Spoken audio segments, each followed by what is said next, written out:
Di hari itu Ban-Ban terlihat sedang membersihkan toko. Di saat sedang mengepel lantai, Ban-Ban melihat ke arah mainan yang ada di etalase. Ya, itu adalah boneka Banbalina. Kala itu boneka Banbalina baru aja dijual dan baru terpajang di toko itu. Tapi kemudian Ban-Ban mengambil sesuatu yang ada di kantongnya. Ternyata Ban-Ban menyimpan boneka Banbalina, dan saat itu Ban-Ban teringat tentang masa lalunya. Ketika itu Ban-Ban yang masih anak-anak, dia memainkan boneka Banbalina dan Ban-Ban. Tapi kemudian lagi asik main-main boneka, muncul 3 orang bocil. Ban-Ban pun diledekin sama bocil itu. Mereka ngeledekin Ban-Ban karena dia main boneka-bonekaan. Lalu mereka pun merebut boneka dari tangan Ban-Ban. Ban-Ban yang melihat itu pun langsung mengejar mereka. Tapi kemudian 3 bocil itu malah tersandung dan jatuh. Boneka Banbalina pun terlempar yang kemudian ditangkap oleh seseorang. Ternyata itu adalah seorang anak cewek. Namanya adalah Waverly. Disinilah awal pertemuan Ban-Ban dan Waverly. Dan ternyata nih, yang bikin bocil-bocil itu jatuh adalah si Waverly ini. 3 bocil ini aneh ngeliat Waverly pakai sarung tinju gitu. Akhirnya Waverly ngegertak dan ngebuat bocil-bocil lari ketakutan. Kemudian Waverly membawa boneka itu dan mengembalikannya ke Ban-Ban. Ban-Ban yang tersipu malu itu pun lalu berterima kasih kepada Waverly. Waverly juga bilang kalau dia sebenarnya suka sama boneka-boneka itu. Mendengar hal itu Ban-Ban pun senang karena punya teman dengan hobi yang sama. Dan sejak saat itu mereka berdua menjadi teman baik. Bukan cuma teman bermain, tapi mereka juga belajar bareng dan satu sekolah di sekolah sains. Sampai pada akhirnya mereka berdua pun lulus bareng-bareng. Gak sampai di situ, kedekatan mereka berdua membuat mereka pun akhirnya menikah. Sampai pada suatu ketika mereka membuka toko mainan dengan nama Ban-Ban Toy. Toko mainan Ban-Ban ini rame banget. Banyak yang membeli mainan dari toko ini. Sampai-sampai ramainya dari pagi sampai malam nih. Hingga tiba pada suatu ketika Waverly memberikan kejutan kepada Ban-Ban. Setelah membuka matanya, Ban-Ban pun terkejut dengan apa yang ada di depannya. Di sana terdapat robot boneka Opila besar yang di dalamnya terdapat telur hadiah. Melihat hal itu Ban-Ban merasa sangat senang nih. Tapi Ban-Ban jadi kepikiran ketika itu Waverly bilang kalau dia punya obsesi untuk membuat semua karakter mainannya menjadi nyata.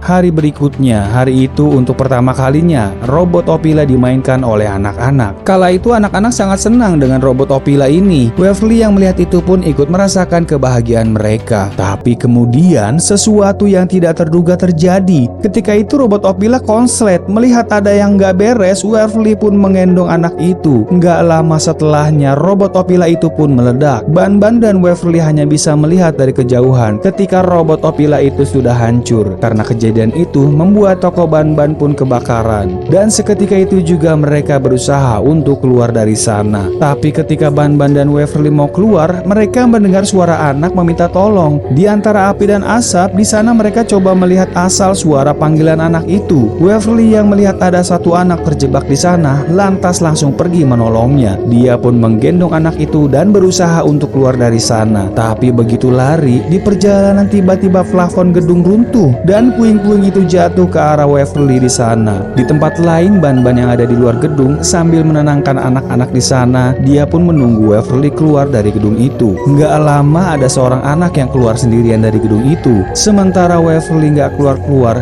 dan ternyata dia terjebak di dalam gedung itu. Melihat hal itu Ban-Ban merasa sangat syok. Dia coba untuk masuk mencari Waverly di sana, tapi orang-orang mencegahnya karena api yang semakin membesar. Di dalam sana, Waverly yang pingsan karena menghirup asap dan tertimpa reruntuhan, nggak bisa bergerak sedikit pun. Itulah kejadian yang nggak bisa dilupakan oleh Ban-Ban selama ini. Setelah kejadian itu, Ban-Ban sangat sedih. Saat itu dia ngerasa sangat hancur karena semuanya udah hilang. Toko mainannya udah habis dan yang paling membuatnya sedih, Waverly juga harus pergi meninggalkannya. Kala itu, Ban-Ban hanya bisa memegang boneka sambil mengenang orang yang paling dia sayangi. Hari demi hari Ban-Ban lalui tanpa Waverly. Dia hanya bisa melihat foto kenangan bersamanya waktu dulu. Hingga Ban-Ban ingat tentang mimpi Waverly waktu itu. Saat itu sangat membuat Waverly bahagia. Akhirnya Ban-Ban bertekad dan akan mewujudkan mimpi Waverly yang belum jadi kenyataan. Seketika itu juga Ban-Ban langsung pergi menuju suatu tempat yang bisa membantunya. Ya, di sanalah tempat Rainbow Friends berada. Dan rencananya Ban-Ban akan meminta bantuan kepada si Red.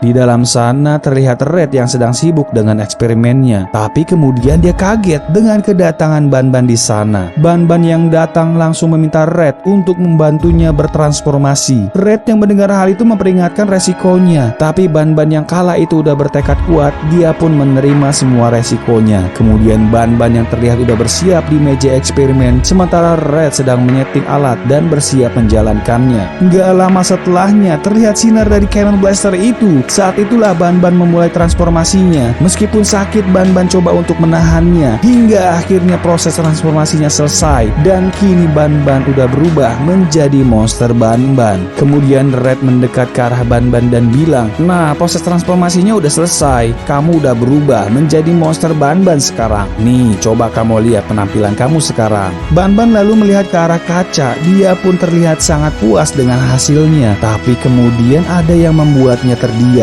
Banban kemudian berpikir, lalu dia bilang dalam hatinya, "Aku sekarang udah berubah jadi monster Banban. Meskipun aku masih merasa ada yang kurang. Dan kalau aku pikir, sepertinya Red juga bisa membuat monster Banbanila. Dan aku akan memintanya untuk memasukkan Waverly ke dalam Banbanila." Kemudian Banban pun mengatakan niatnya kepada si Red. Banban yang membawa sepotong rambut meminta Red untuk menggabungkan Waverly dengan monster Banbanlina. Red yang mendengar permintaan Banban sempat menolak. Dia bilang kalau eksperimen itu mungkin akan gagal, atau jika berhasil pasti hasilnya nggak akan sempurna. Tapi Banban yang mendengar hal itu nggak terima dan maksa ke si Red untuk tetap mengikuti permintaannya. Red yang terpojok akhirnya dengan terpaksa menyetujuinya. Lalu di sana udah bersiap sampel monster di atas meja eksperimen. Kemudian Red membawa boneka Banbanlina dan menaruhnya. Nggak lama setelahnya boneka itu pun masuk ke dalam sampel monster itu. Dengan potongan rambut, Red pun memulai eksperimennya. Nggak lama berselang, Cannon Blaster mengeluarkan laser ke arah sampel monster itu. Dan seketika itu juga proses transformasi dimulai. Perlahan bentuk Banbanlina pun mulai terlihat. Setelah proses transformasi selesai, Banbanlina pun turun dari meja eksperimennya. Melihat hal itu Banban kaget, kemudian buru-buru Banban ke sana. Sementara Banbanlina terlihat bingung. Dia seperti linglung. Dia nggak ingat siapa dirinya sekarang. Kemudian Banban yang mendekat ke arah Banbanlina, dia bilang, "Hai Banbanlina. Maksudku Waverly. Ini aku Banban. Aku seneng banget melihatmu hidup kembali." Mendengar hal itu Banbanlina bilang kalau dia nggak kenal sama orang bernama Banban. Sementara Banban yang mengetahui hal itu menjadi terkejut. Mengetahui hasil eksperimen itu nggak sempurna, Banban pun marah ke Red. Dia bilang, "Red, gimana sih? Kenapa dia nggak kenal sama aku? Ada yang salah sama eksperimen kamu ya?" Mendengar hal itu lalu Red jawab dan bilang, sebelum memulai eksperimennya tadi kan aku udah bilang kalau ada resiko yang akan terjadi. Ya, salah satunya ini. Saat ini ingatan Waverly ini atau Banbanlina udah terhapus. Bukan hanya lupa kepadamu, dia juga nggak ingat siapapun sekarang, bahkan dirinya sendiri. Mendengar hal itu Banban pun terpukul dengan kenyataan itu. Meski Waverly ada di dalam Banbanlina, tapi semua itu percuma kalau dia nggak ingat siapa Banban. Tapi kemudian Banbanlina mendekat ke arah Banban. Meskipun dia nggak kenal Banban, tapi Banbanlina tetaplah Waverly yang baik hati. Tahun-tahun berlalu sejak kejadian itu, Banban dan Banbanlina kembali ke rumah mereka. Pagi itu Banban yang terbangun dari tidurnya, yang lalu disambut oleh Banbanlina yang ada di dekatnya. Nggak lama Banbanlina pun mengantar Banban untuk bekerja. Dengan semangat Banban pun berangkat ke tempat kerjanya. Setelah Banban pergi bekerja, Banbanlina memandangi foto yang dipajang di sana. Wah, sepertinya Banbanlina ini nggak lupa ingatan ya, gengs. Mungkin aja ada alasan di mana dia pura-pura lupa ingatan nih. Jadi ada misteri di sini, gengs. Gimana menurut kalian? Kenapa Banbanlina melakukan hal itu ya? Komen di kolom komentar di bawah. Oke, terima kasih udah menonton video Kapten Review. Sampai ketemu di video selanjutnya.